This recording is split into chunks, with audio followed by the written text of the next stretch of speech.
Bonsoir à tous, bienvenue.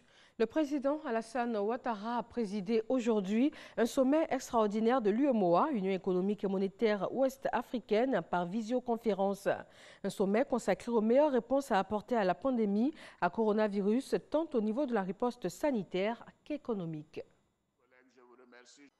Excellences, messieurs les chefs d'État et de gouvernement, la pandémie actuelle qui s'ajoute à la crise sécuritaire qui sévit dans notre région a des effets économiques, sociaux et humanitaires sur l'ensemble de nos États membres. En effet, cette crise sanitaire aura un impact direct négatif sur la croissance économique de nos États et sur nos finances publiques en 2020.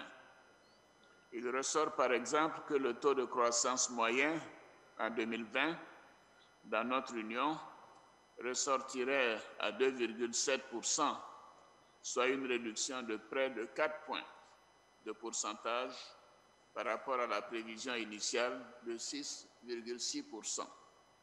Cette pandémie, si elle se poursuivait jusqu'à la fin de l'année, pourrait conduire nos économies à rentrer en récession et réduirait de façon significative la capacité de nos États à lutter contre la pauvreté et le terrorisme.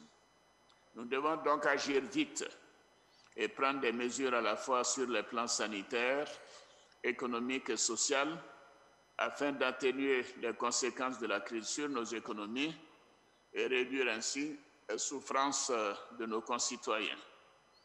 Le présent sommet nous donne l'opportunité de partager nos expériences dans la gestion du Covid-19 et de rechercher ensemble les moyens de faire face à cette pandémie.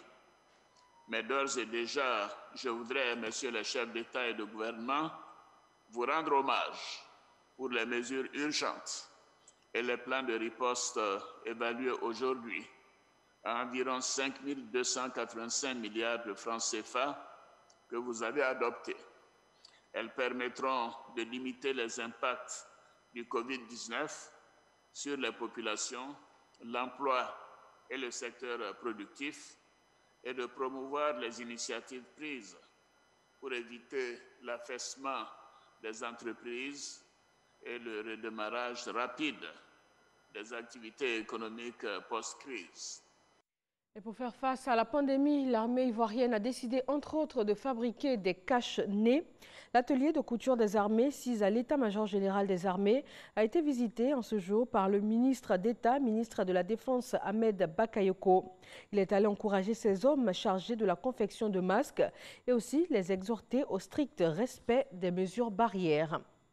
Le ministre de la Communication et des Médias a rencontré aujourd'hui plusieurs responsables de structures sous tutelle pour faire le point et évaluer les stratégies mises en place pour une meilleure communication en cette période de lutte contre le Covid-19. Point presse quotidien, contenu et production, tous les supports sont aujourd'hui dédiés à la lutte contre le Covid-19.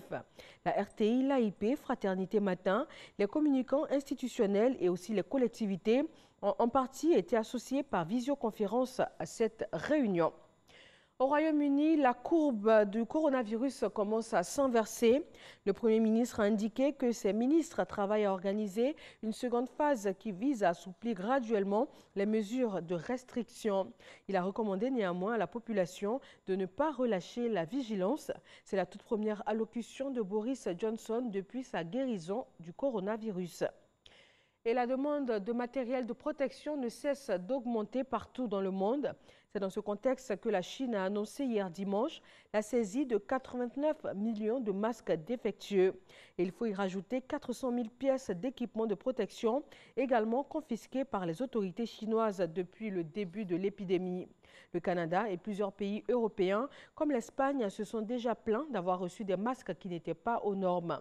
Depuis le début de l'épidémie, la Chine a déjà envoyé dans près de 70 pays plus d'1 milliard de masques de protection. Et voilà, c'est tout pour ce flash d'information. Merci de votre attention.